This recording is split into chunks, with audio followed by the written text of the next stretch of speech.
o'clock meeting start. 7 o'clock. 7 o'clock. Thank you, Sean. Thank you, everybody. Welcome to Position Neutrality. I'm really not that red in the face. That's the tree behind me. We always open every session of Position Neutrality with a prayer, and Wayne is here tonight to do that for us.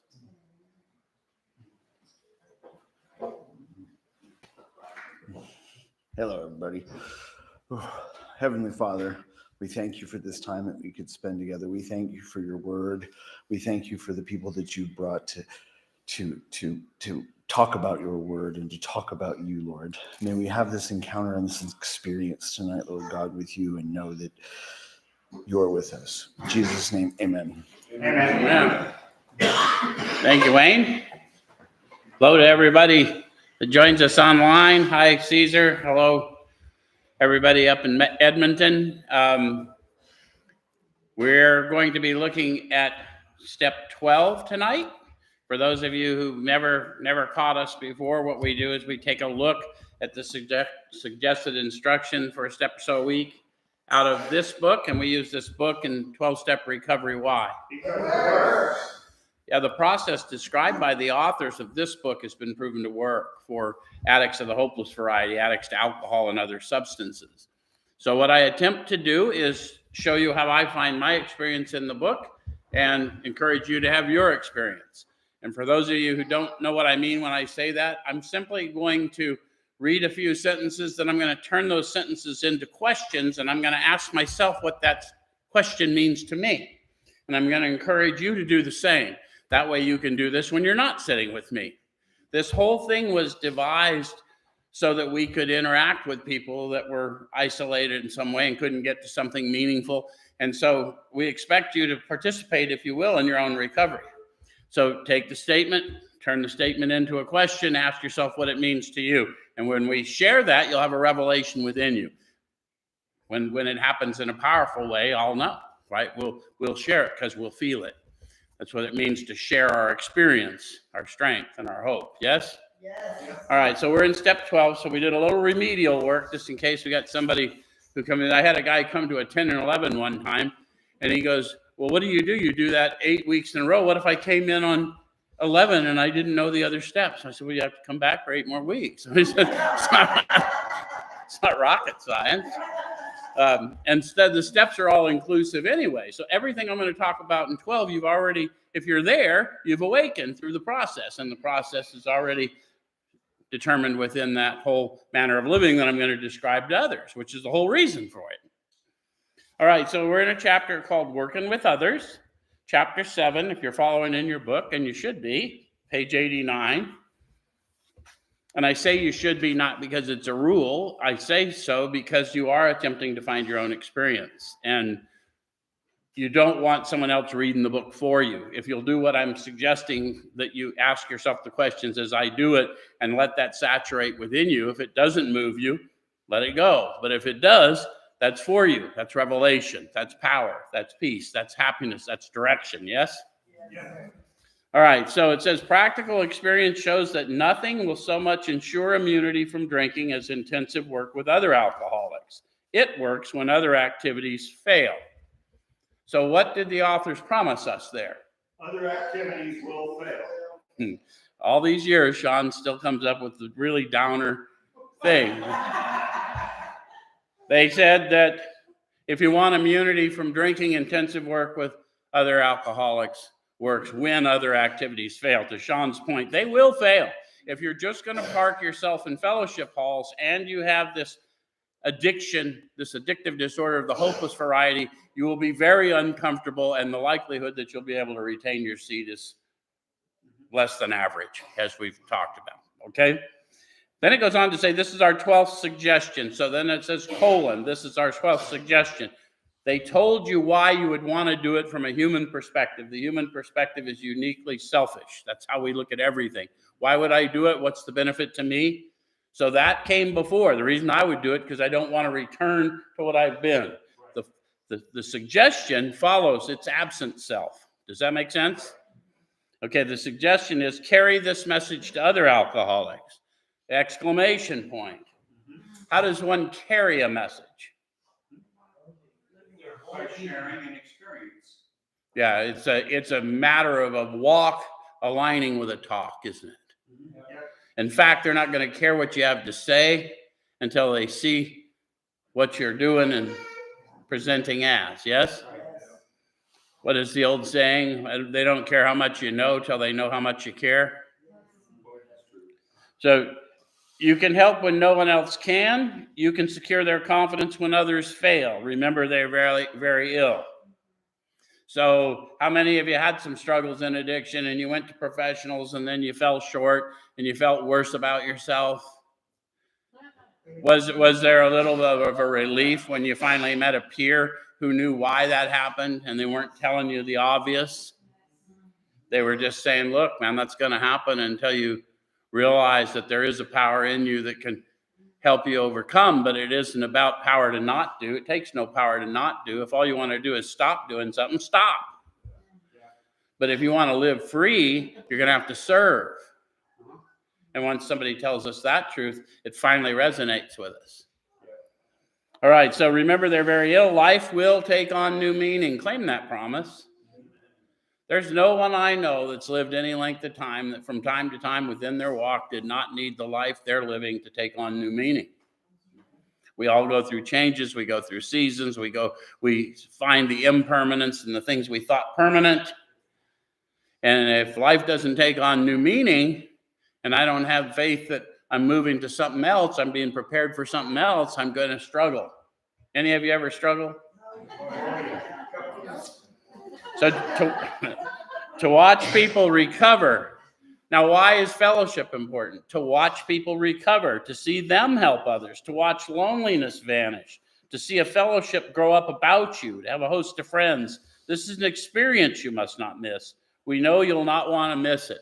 The authors call your attention to the experience. If they meant to say sight, they would have said sight. It's very specific.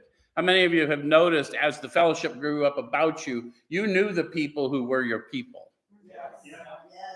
There was a feel, there was a vibe, there was a, right? Yeah. And it doesn't matter how long you've known them, seemingly, does it? It's just there. We know. Some of you are feeling it now, or someone somewhere is. Okay, so frequent contact with newcomers and with each other is the bright spot of our lives. Perhaps you're not acquainted with any drinkers who want to recover. Do you think that's true? So the point is, at this time, it was a very young fellowship. It was entirely possible, like it still is in some places today, where there wasn't a lot of fellowship opportunities. Thankfully, there's digital opportunities, and there's all kinds of things today that aren't there. But not everyone we meet in obvious places wants to recover at all. And remember, I'm focused on getting people what they want, not what they need. The power in me gets them what they need. Does that make sense? So you can easily find some by asking a few doctors, ministers, priests, or hospitals. They'll be only too glad to assist you. The early folks needed to go find people to help. To Sean's point, now you just park yourself at a meeting. You'll find people to help if you shut your mouth and open your ears. And I'm not trying to be mean, but if you're just there to fellowship, then you're probably going to miss the opportunity to serve. And I don't mean make coffee, although that's not a bad activity. I mean, see who's in trouble. Because it isn't necessarily the new guy. I've seen people in real trouble, been sober a long time. So don't start out as an evangelist or reformer. Unfortunately, a lot of prejudice exists. You'll be handicapped if you arouse it. Ministers and doctors are competent, and you can learn much from them if you wish, but it happens that because of your own drinking experience, you can be uniquely useful to other alcoholics. Now, they're not talking about trying out the bad guy. There's a mess and there's a message. If I don't clear the playing field with you so you know I know enough about the mess, if you just think I'm a counselor, if you just think I'm a pastor, if you just think I'm a lawyer, you may not tell me exactly what's going on in your mind and your heart. But as a peer, you probably will, eventually. If I'm not trying to tell you anything, I'm just telling you this is what happened to me. I don't know what's up with you, but I'm getting a sense from you that you got something that you might want to get off your chest at some point. And until then, we can just chill, right? Because I already know we don't show up in these rooms on a winning streak. So it says, so cooperate, never criticize, to be helpful is our only aim. Sorry, I got to change the page, and I'm not very good with that hand. When you discover a prospect for Alcoholics Anonymous, find out all you can about him. If he does not want to stop drinking, don't waste time trying to persuade him. You may spoil a later opportunity. Who'd they tell us the persuader was? Alcohol, cocaine, methamphetamine, heroin, very persuasive forces. Yes? So we don't want to compete with powers greater than ourselves. Those synthetic spirits are far more powerful than we are. So this advice is given for his family also. They should be patient, realizing they're dealing with a sick person. If there is any indication that he wants to stop, have a good talk with the person most interested in him, usually his wife. Get an idea of his behavior, his problems, his background, the seriousness of his condition, and his religious leanings. You need this information to put yourself in his place to see how you would like him to approach you if the tables were turned. I read all of that so you'd understand you probably are going to meet people in fellowships or what have you. You're probably not going to meet their family first. You might as you do more of this, but you know, the reality is what we want you to understand is it's always the same. If you had a bad experience when you first came to recovery, do not replicate it, please. Yeah. Get some meditation. How would you have liked to have been approached if the roles were reversed? And let's do better. Let's just do better, right? We're not here to make fun. We're not here to ask people how many times they're going to stand up under 30 days. We're not here to do any shame. They got plenty of that going on. Yeah? Yeah. All right, so I'm going to jump from there because I got to get through a bunch in step 12. I'm going to go to page 91, the bottom of that or the middle of that page, and they tell us to see your man alone if possible. So how many of you, Sean always wants to kidnap him. The point is that everyone crowds us when we first come into meetings and announce we're new. We don't want to be in the crowd. We want to get a lucid moment, invite them to come to the meeting after the meeting, come for the meeting before the meeting. Let's just talk to them, not about that thing that's crushing them right now. Let's just talk to them about life in general. And then see if we can't win a friend, at least. Yeah? Yeah. So at first engage in general conversation. So they said in a very simplistic way what I took 3 sentences to say. After a while, turn the talk to some phase of drinking. Mine, not theirs. Take their focus off of what everyone, they think, all of us think they must be talking about me. They must be looking at me. We don't smell good, we don't look good, or we're too high to know where the hell we are. All of those have happened to me.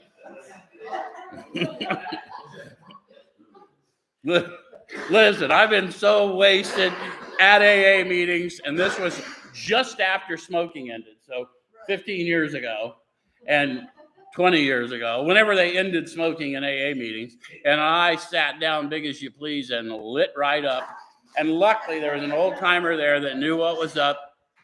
We don't smoke in here. Apparently we do. Tell him enough about your drinking habits, symptoms, and experiences to encourage him to speak of himself. Guys, this isn't about making fun, but there is some laughter that can be found in our experience, and we kind of have to judge that, right? If we're just, if he wishes to talk, let him do so. Don't be so busy clowning that you can't read him. You'll thus get a better idea of how you ought to proceed. Again, I'm always in prayer and meditation. Pray, meditate, pray. Pause when agitated. So all the time I'm engaging him, how would I like to be approached if the roles were reversed? He's telling me everything I need to know. How many of you have been salespeople? Why do we question people before we sit down and try and sell them anything? Because I'm not going to sell you nothing. I'm just going to make you feel good about buying whatever I got from me. I haven't answered all your problems. You just got to tell me what they are. Anyway, if he's not communicative, give him a sketch of your drinking career up to the time you quit, but say nothing for the moment of how that was accomplished. That's a little more different case. That's who I was when I came in. So tore up, so embarrassed, so full of shame, nothing funny. If you're going to come joke with me, I just want to go. But somebody that would sit down with me and just go, dude, I can feel it all over you. We can sit here quiet if you want, or you can, but I've been you. And I'm not that anymore. And the difference between what I was and what I am is this power found out on the inside of you. And it's in you, or I wouldn't have found you. And it's some of you are feeling that. It resonates with them. If he's in a serious mood, dwell on the troubles liquor has caused you, being careful not to moralize or lecture. So we don't want to talk about ourselves in disparaging ways, and we don't want to talk about others in disparaging ways. A lot of times when we learn the real program as opposed to the fellowship, we'll start bashing on the fellowship. Probably not the most spiritual approach either. Just is what it is, right? If his mood is light, tell him humorous stories of your escapades. So most of you, if you've been around any length of time, do have some humorous stories once we've recovered from them. Yeah? And get him to tell some of his, or face charges for him, or, whatever. When he sees you know all about the drinking game, commence to describe yourself as an alcoholic. Tell him how baffled you were and how you finally learned that you were sick. So I describe myself as an alcoholic because I'm obviously not suffering from alcoholism. Some people say you're calling yourself something, and that's not a proper biblical approach or whatever. And I understand people have got legalism in every quarter of this society. All I'm saying is that we had Levi, the tax collector, who became an apostle, and he makes sure that you know he was a tax collector and an apostle in his testimony. The reason he did that was to show that he had been redeemed from a death. Does that make sense? That was a societal death. So is addiction. Addiction is a societal death before it's a physical death. And we walk around in that. And so the reason I'm telling you I'm alcoholic, they tell you that in the first step instruction. Crushed by a self-imposed crisis, we could not postpone or evade. We had to fearlessly face the proposition that God is everything or nothing, right? And so they told me when we became alcoholic, I'm not an alcoholic in a meaningful way until I'm walking out the redemption I was given. And I'm just clearing the ground to say, dude, I know where you've been because I've been there. The difference between me and you is I know how to walk out because someone showed me. Yeah? All right, so give them an account of the struggles you made to stop. Anyone here get here without struggles? So most of us started trying to stop, even if it was a secret, right? And some of us, it wasn't secret at all. Show him the mental twist which leads to the first drink of a spree. How many of you had some clean time and then you didn't? So if you've done your step process, you're probably armed with some of those mental twists that happened. Oops. Okay, so we suggest you do this as we've done it in the chapter on alcoholism. So they go through a number of slips. They talk about Jim the car guy. Jim, if you read his story, he never really bought into the whole idea that he was an alcoholic, even though he had plenty of encounters with the alcohol. He didn't even start drinking until he was older. But he lost his business due to his alcoholism. So he knew he needed to quit, but he didn't know how to stay quit. Anybody relate to, I know I need to quit. Anyway, so Jim goes to work for a car dealership that he used to own, and it says that he was a little annoyed on the way to work. And when he got there, he had a few words with the boss. So they're talking about what's going on in his thinking. Pay attention to what they're talking about. His thinking, he's trying to control things. Again, this is the disease of control. That's why faith is the only answer. So anyway, he decides, since he's sitting there and he's a little agitated, he's going to go out in the woods to find someone to buy cars. Although he is at the dealership where people do come to buy cars. So on his way out to these woods where car buyers that don't come to dealerships hang out, and remember, this is a time before the internet. They weren't out there scoping it, you know. But anyway, he passes a roadside place where there's a bar. And he thinks about it, and he thinks, yeah, I'll go in there and have a sandwich. I've been there many times. No fear here. And then after a sandwich and a glass of milk, he thinks, shot of whiskey and another sandwich, another glass of milk, and it couldn't hurt me. That's why I suspect that's why I suspect he really didn't believe in the whole alcoholism thing, because he hadn't. You're right, because this was just a matter of I was consuming too little food. Anyway, we've all told ourselves similar stories. So it recounts that Jim tried that little experiment, and it went so well that he had another. And somewhere in there they quit talking about sandwiches and milk. But then, and then they talk about Fred, who encountered the alcoholics. He had a nervous nature, they said. Another guy living in control, no doubt, right? And he went to New York after being clean for some period of time, walked through a hotel ballroom, heard the frivolity going on, went right on in, had a few highballs, and came 2-3 days later in a cab.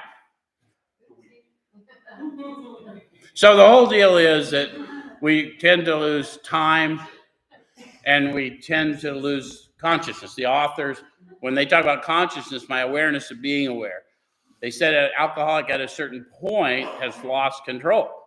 He will not be able to bring to consciousness, the awareness of being aware, with sufficient force, the memory of suffering and humiliation of even a week or a month ago. He's without defense. And that's what they're showing us here in the guy's mindset. They also talk to us about a jaywalker. A lot of people know the jaywalker story. Okay, so without going into that, what it said, if you related to any of that, if he's alcoholic, he'll understand you at once. So if you caught on to what was going on, we got some good news and some bad news. He will match your mental inconsistencies with some of his own. So tell me the truth. This is a good thing for you to do in your small studies. Ask people, did you in your mind come up with your own version of those stories while we were going through it? That's what I need to know. Now we can set the hook. Make sense? We're fishing for men, folks. I know the fishing metaphor is going to freak some of you out, but I'm not going to sell you anything you're not buying. But when you decide you are buying, it's going to be the very thing you've been looking for, because we've talked about it. All right, so if you're satisfied that he's a real alcoholic, begin to dwell on the hopeless feature of the malady. Again, they use the words they mean the words they say. What they tell us about the real alcoholic? Dr. Jekyll and Mr. Hyde. Seldom mildly intoxicated, always more or less insanely drunk. If you don't know those things, go back to your step 1 experience. It's on page 21, 22, and help diagnose yourself or whoever you're working with, right? And then it says, show him from your own experience how the queer mental condition surrounding that first drink prevents normal functioning of the willpower. You'll have to know if you had a relapse. Why do you think so many counselors got a relapse prevention thing in their counseling model? Because you're trying to get from your own experience that mental twist that led you down the wrong path the last time. Yeah? And that doesn't supplant finding that power within you. It's not going to solve the problem. If you think you're going to be able to magically bring to memory, remember, it isn't memory I need, it's consciousness. Different thing. All right, so don't at this stage refer to this book unless he has seen it and wishes to discuss it. And be careful not to brand him as an alcoholic. Why?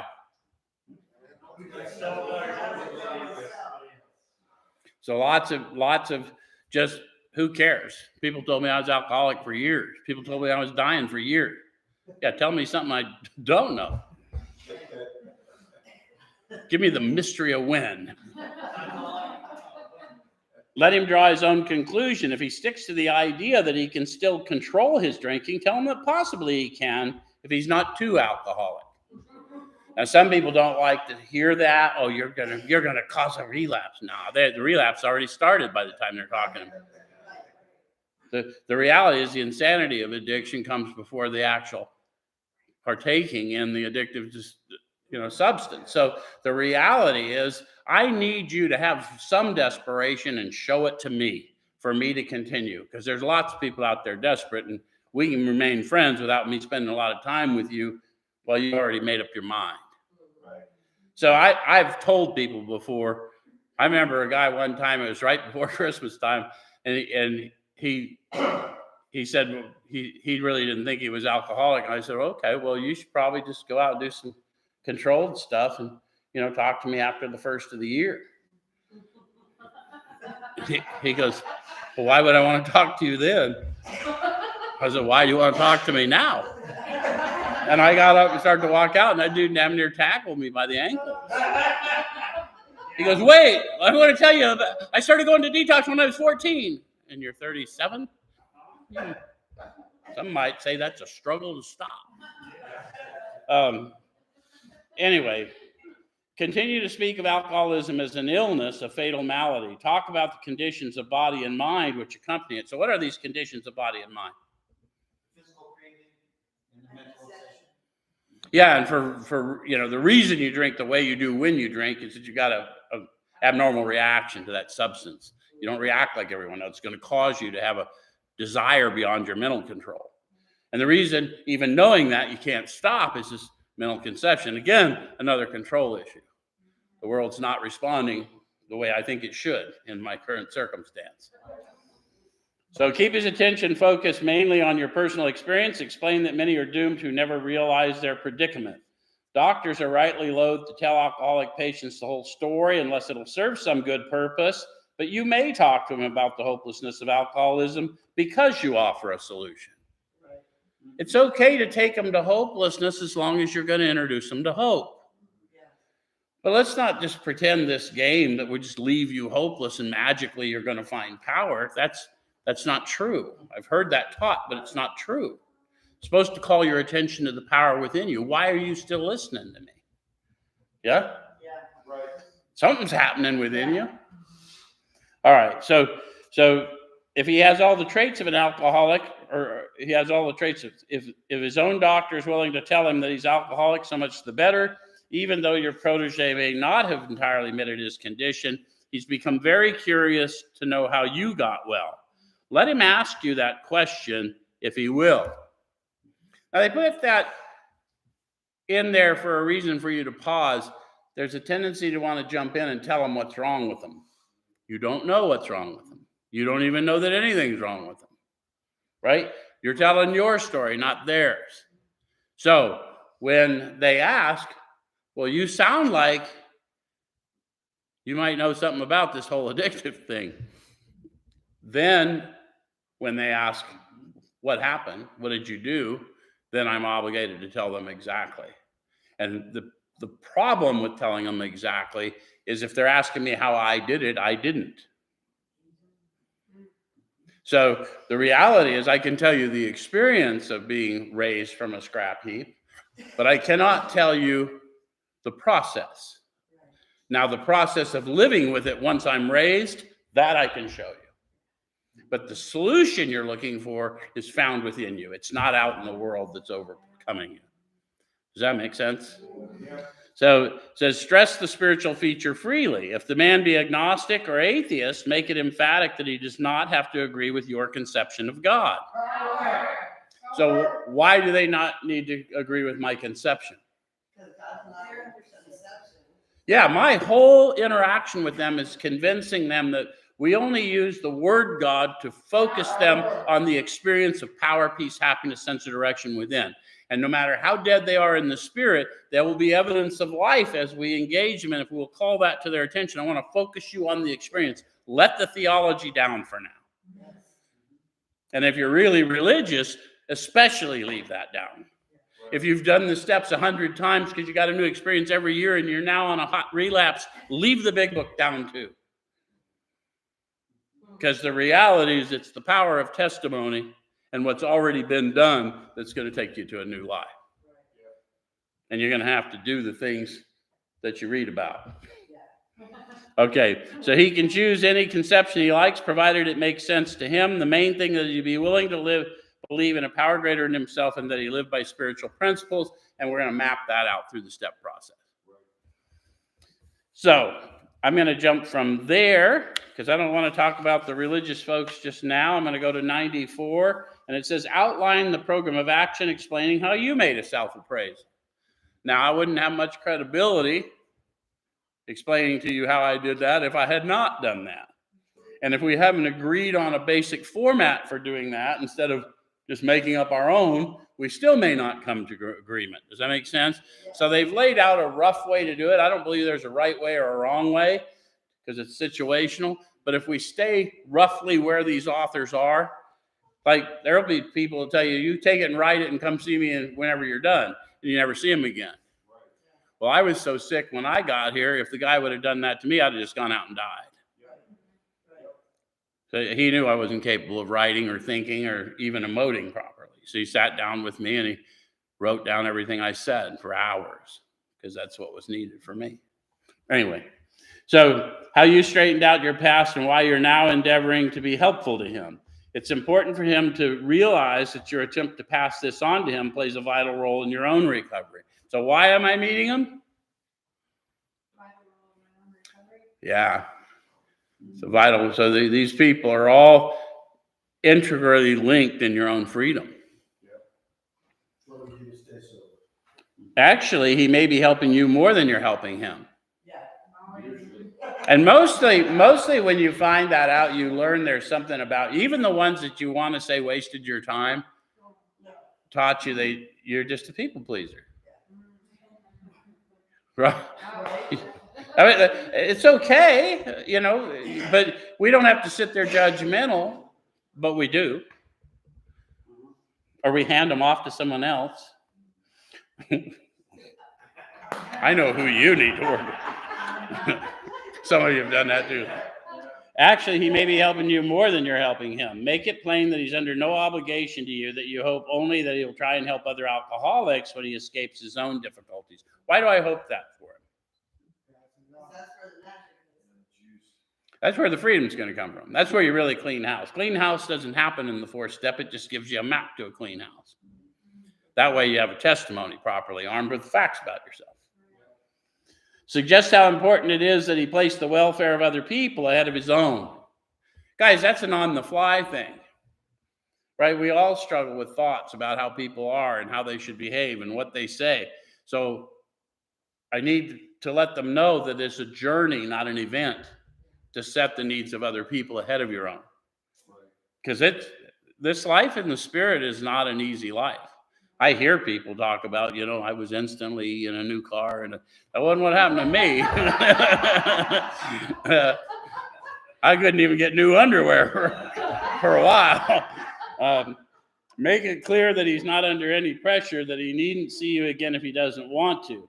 You should not be offended if he wants to call it off, or he's helped you more than you've helped him.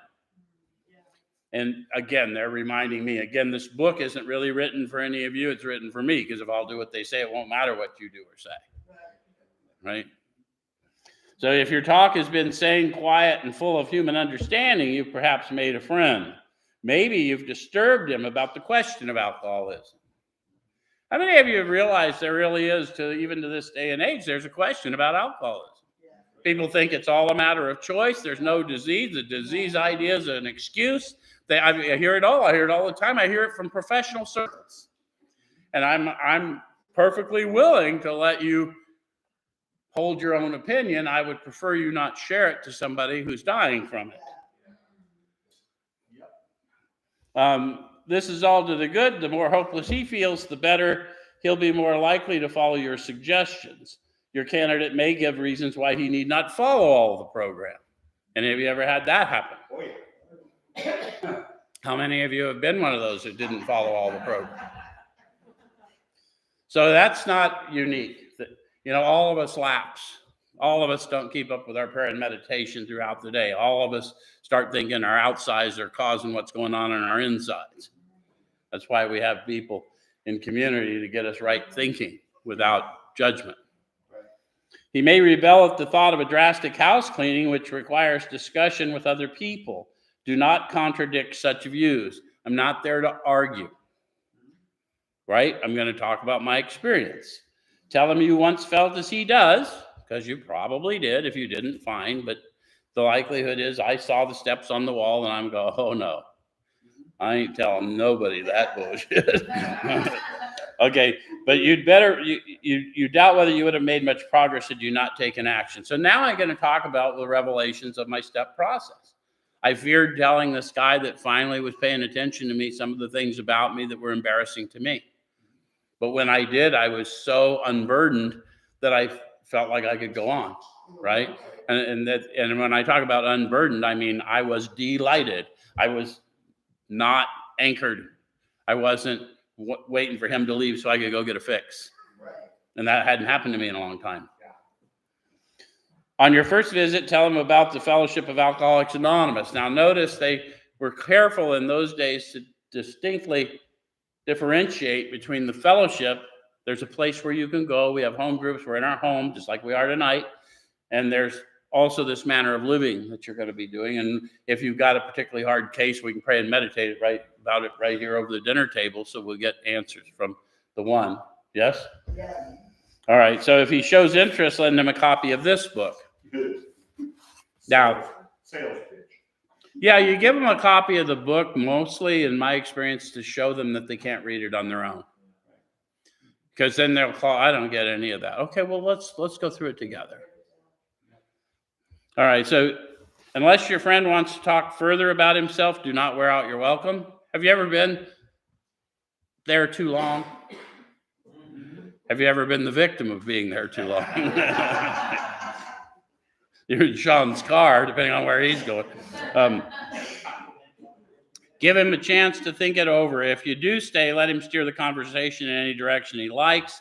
Sometimes a new man is anxious to proceed at once, and you may be tempted to let him do so. This is sometimes a mistake. If he has trouble later, he's likely to say you rushed him. You'll be most successful with alcoholics if you do not exhibit any passion for crusade or reform. Never talk down to an alcoholic from a moral or spiritual hilltop. Simply lay out the kit of spiritual tools for his inspection. Show him how they worked with you. You'll have to show him how they worked with your words. So you're going to have to be able to describe to them what went on within you, right? You're going to actually have to have an awakening in order to give one away. So offer him friendship and fellowship. Tell him that he wants to get it. Tell him that if he wants to get well, you'll do anything to help. I've heard people over the years say, you'll never have to feel this way again if you don't want to. And I always encourage people, please don't lie to them. Of course they're going to feel this way and worse as life unfolds. You'll never have to do it alone again if you don't want to. That's a promise we can keep because the one in us keeps it. All right. So if he's not interested in your solution, if he expects you to act only as a banker for his financial difficulties or a nurse for his sprees, you may have to drop him until he changes his mind. Don't be too quick. I mean, you don't have to sit and do step work with him, but you can still be a friend, right? I mean, some people are difficult, and oftentimes there's two of us in the equation, and I don't know whether it's them being difficult, me being difficult, because I'm still looking through my thinker. Right? If I'm looking for a way to get away from you 2 minutes after I encountered you, it may be as much me as you. That's all I'm trying to say. This he may do after he gets hurt some more. I'm going to jump from there over to page 96. It says, do not be discouraged if your prospect does not respond at once. For those of you who realize that we're talking about a sensory encounter, a tangible experience in 2. Some of you actually feel the Spirit really powerful in your 2 and your 3, and then they don't follow up. That happens. There's another book that you may want to read. It's a parable of the sower. And that doesn't mean the Spirit's not real. It just means they're not going, or at least they're not going right now, because that's not their path. And that's not a judgment. You're supposed to be questioning your own judgments. Does it make sense? Yeah. So search out another alcoholic and try again. You're sure to find someone desperate enough to accept with eagerness what you offer. We find it a waste of time to keep chasing a man who cannot or will not work with you. If you leave such a person alone, he may soon become convinced that he cannot recover by himself. To spend too much time on any one situation is to deny some other alcoholic an opportunity to live and be happy. So the consequence of me chasing is denying somebody else the opportunity to live and be happy. So it helps us discipline ourselves away from either the idea of them being trophies or of me being a people pleaser and not wanting to give up too soon or whatever. I really don't have anything to offer to you if you don't want it. And the only way I'm going to know if you want it is you're going to ask for it. So I'm really not going to sell it to you. I'm just going to try and package it in a way that you can swallow it. Yeah. All right. So one of our fellowship failed entirely with his first half dozen prospects. He often says that if he'd continued to work on them, he might have deprived many others who have once or have since recovered of their chance. Now, I want to call your attention to who that is. Those of you that maybe have some upbringing in a Christian church, that's what you call a prophecy. And if you don't know what that means that that particular member was Bill Wilson. And he had a revelation at some point. If he didn't quit chasing those people that were his buddies, he would have deprived many others. And now we're talking in the millions worldwide. So 90 years ago, Sean, that he had a sobriety date this week. So we don't know how long it's been, but it tells you the seriousness, because you're all part of that. So I'm going to jump from there to page 97.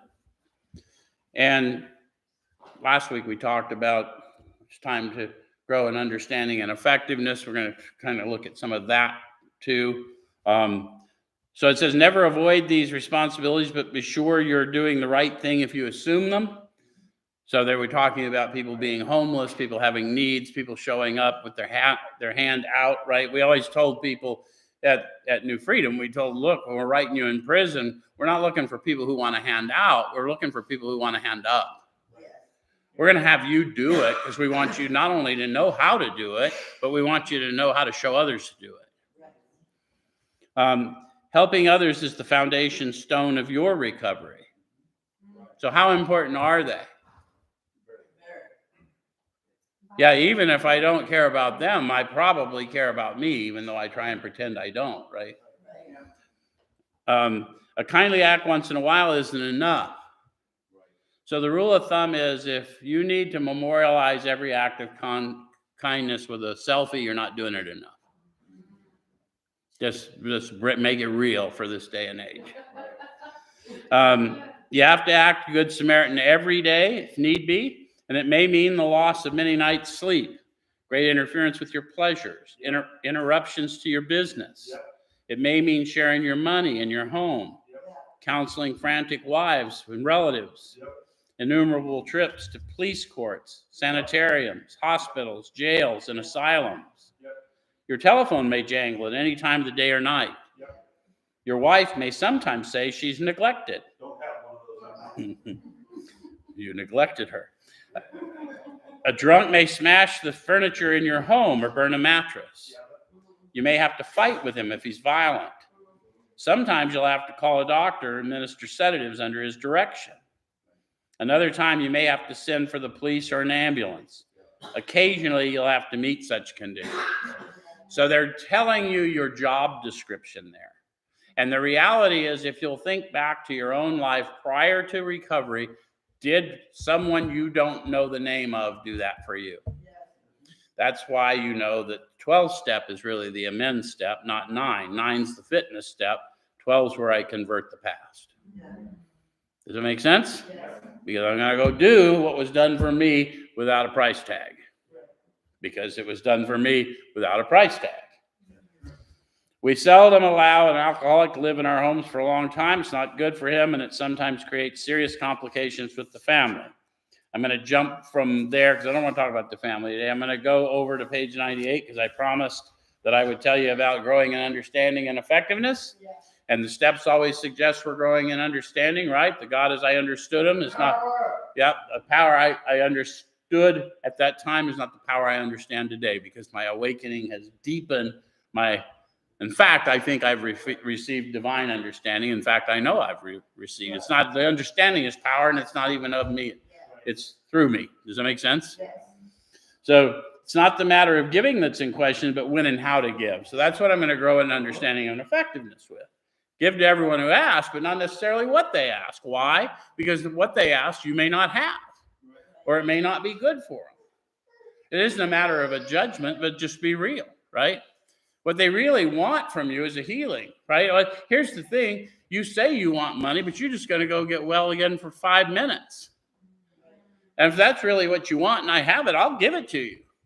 But if you really don't want to have to go back to that synthetic spirit to get the freedom you seek, I know how to do that for you too. Right? If you read that other book, he tells you, silver and gold I do not have. But what I do have, I'll cheerfully grant to you. Pick up your mat and walk. You set them free right on the spot. All right. So that often makes the difference between failure and success. The minute we put our work on a service plane, the alcoholic commences to rely upon our assistance rather than upon God. He clamors for this or that, claiming that he cannot master alcohol until his material needs are cared for. The authors say nonsense, right? Because how many of you got high when you had no money? How many of you got high when you had no home? No job? Did you get high when you had all those things? Then it doesn't sound like any of those things got anything to do with whether I'm going to get high when I'm going to get high. All right. So some of us have taken very hard knocks to learn this truth. Job or no job, wife or no wife, we simply do not stop drinking so long as we place dependence upon other people ahead of dependence on God. And they're not telling you to hate on people. They're just telling you that people are people. And they can't deliver that which you seek every time, especially when all you're looking for is comfort from circumstance, right? The reality is the power we offer them is comfort in the circumstance, which is what we really need if we're going to live a human existence. Burn the idea into the consciousness of every man that he can get well regardless of anyone.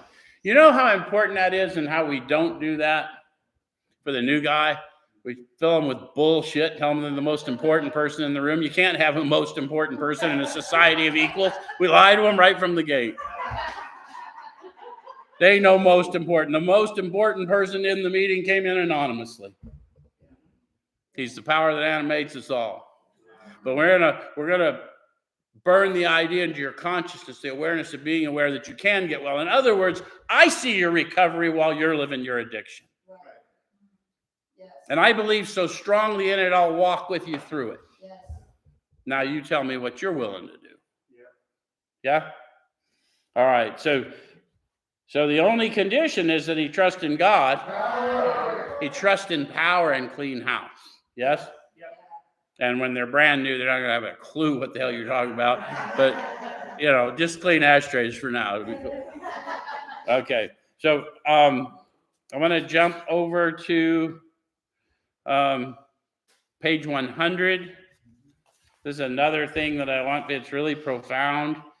Both you and the new man must walk day by day in the path of spiritual progress. If you persist, remarkable things will happen. So they're not telling you, as I've heard taught, you always got to go get a new one, because not a bad idea to always go get a new one, but that's not the new man they're talking about. They're talking about the new man or woman in you and how you're acting better than you still think and feel. And so I'm growing in conscious relation. I'm awakening to that new man within me, and I'm treating that not as a theology, but as a reality. In fact, the reality, the truth. Yes? And then it says, if you persist, remarkable things will happen. So those of you more biblically in line, signs and wonders follow us. You don't have to announce you're enlightened. Light is self-evident. People will find you. Denise and I went up to Grand Canyon this weekend, and right from the, I heard her telling her mom, here comes that guy. He's going to walk straight up to Joe. Whole crowd of people. I mean, we're at the Grand Canyon. Straight to me. Sir. Yeah. What else can I do? Sandwich place over there. Anyway. And it ain't about me. It happens to everybody that's in the light. I've been sitting in a room full of people that we're giggling because it happens to us all the time. Why do they always come to me? They don't come to you. They come to him. They come to the light. Act accordingly. Okay, so when we look back, we realize that the things which came to us when we put ourselves in God's hands were better than anything we could have planned. Follow the dictates of a higher power, and you'll presently live in a new and wonderful world, no matter what your present circumstances. So when I met Sean, I was bouncing in and out of homelessness, and I had this encounter. He knew me before, he knew me after, and my circumstances did not improve much. And I'm not talking about for days, I'm talking about for years. But I presently lived in a new and wonderful world. I was not serving synthetic spirits anymore and never have since that time. And if you knew anything about me, I didn't not only serve them, I mean, that's it. I didn't do nothing else. So what I want to jump from there to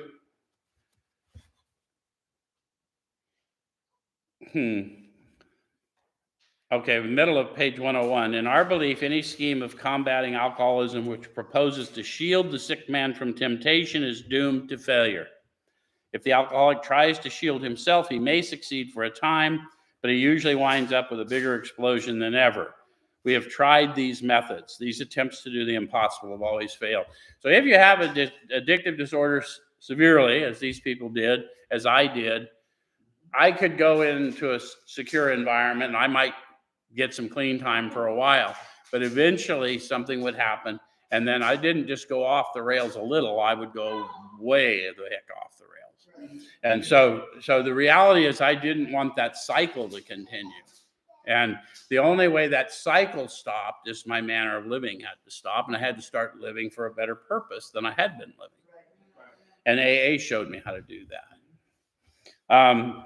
So I want to go from there over to page 102, second to last paragraph. And hopefully I'm talking to a bunch of people who are now trying to work with others or is prepping so they can. It says your job now is to be at the place where you may be of maximum helpfulness to others. So never hesitate to go anywhere if you can be helpful. So why am I not going to events that may involve alcohol or drinking, or go to places to get people out when they call me and then claiming I'm recovered? So the question is, do I have a reason to go? This isn't about going down to the trap house to show the fellows how good I'm doing. But if some cat's been in the trap house for a week and they've sent me a text saying, dude, I can't get out of here. Dude, I've been there with no way to get out. I get it. People, oh, just come out. I'll pick you up down the street. I don't want to go there. No, dude, I literally can't get out of the freaking chair and I still got money. These motherfuckers will keep selling it to me. You should not hesitate to visit the most sordid spot on earth on such an errand. Keep on the... Calf's homeless shelter, another one. Or bar rooms, or in someone's house when they're in the thick of it. I mean, I remember the people that came to my house. I mean, God, poop on the couch. I threw a towel over it, right? Don't mind that.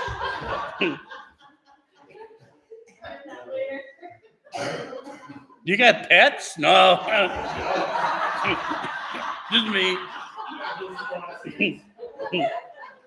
Keep on the firing line of life with these motives, and God will keep you unharmed. When you go in the impossible because you've been called to go do the impossible, the one who does impossible will keep you safe through it. That's just the way it is. And then I want to go to 103, we're careful never to show intolerance or hatred of drinking as an institution. And if you may not get that, a lot of people are afraid of it. A lot of people, I can't even go in the store because I see it. Well, then you still have an alcoholic mind. Yes. Can we help you? If not, I understand. If you're just flatly rejecting freedom, then let's call it what it is. I'm rejecting freedom. But if that's not what you're doing, because I see people that quit smoking and they have that same intolerance. When smoking is taken from you, you have no intolerance. There's a difference. And the same way with alcohol, the same way with drugs. When it's taken from you, you show no intolerance. I'm indifferent to it. I mean, it's probably not a good idea, Carrie Ann, for you to keep smoking that fentanyl. It's making you late to work and shit. But, whatever. Experience shows that such an attitude's not helpful. Look, they already know, like I knew. I don't need your condemning thoughts. I have plenty of my own. I just don't think there's a way out for the likes of me. But if you can show me you are the likes of me and you found a way, I'll probably follow you far enough to see if you're lying. Every new alcoholic looks for this spirit among us and is immensely relieved when he finds we are not witch burners. A spirit of intolerance might repel alcoholics whose lives could have been saved had it not been for such stupidity. So they didn't mince words. We could not even do the cause of temperate drinking any good, for not one drinker in 1,000 likes to be told anything about alcohol by one who hates it. Someday we hope that Alcoholics Anonymous will help the public to better realization of the gravity of the alcoholic problem, but shall be of little use if our attitude is one of bitterness or hostility. Drinkers will not stand for it, nor will the general public. That's why we don't try and win arguments in recovery or outside of recovery. We just know what's up with us. The ones that are supposed to find us will find us, and we can tell them what happened. After all, our problems were of our own making. Bottles were only a symptom. I was so relieved when I was told that all my substances were symptoms of an underlying malady. It's the only thing that sounded true to me in years, because it's the only thing that made sense. I had clean time, and then didn't. Right. So besides, we have stopped fighting anything or anybody or anything. We have to. So there's your thing, guys. If you're fighting with anything mentally, get with somebody. And remember that you're never alone. The one within you will remind you of that. That's step 12. Next week, we'll take a look at step 1. If I don't see some of you, Merry Christmas.